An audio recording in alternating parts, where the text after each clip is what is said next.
next one, and this one is really focused on bone, because bone stress injuries and low bone mineral density are important health and injury and health risks in REDS.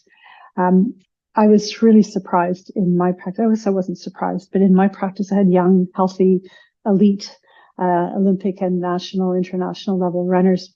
And they were young, 18 in their 20s to 30s. My marathoners were in their 30s.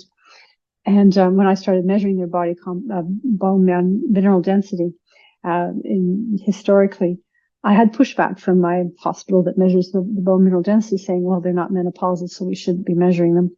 And so I sent them my papers, and we could educate them that, in fact, I do need to measure their bone mineral density. And then, lo and behold, the athletes started coming through with low bone mineral density after low bone mineral density after low bone mineral density, and bone stress injuries and bone stress injuries. The radiologist is now my best friend, and he says, you are right, we should be measuring our bone density in those at high risk. So let's prioritize their bone building nutrients. And you can see some very important foods here that will do so.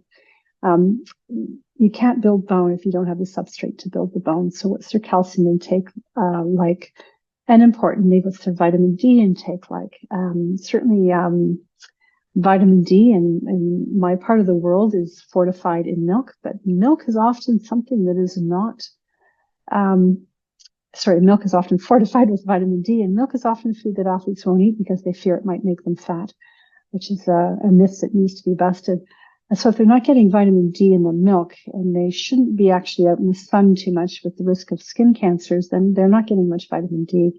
Not to mention in the northern hemisphere, there is no sunshine for many part of the year, and they're covered up because it's cold. So I found vitamin D deficiencies very commonly in my athlete population, and that does not help their bone health in addition. So prioritizing and maximizing their bone building nutrients are very important.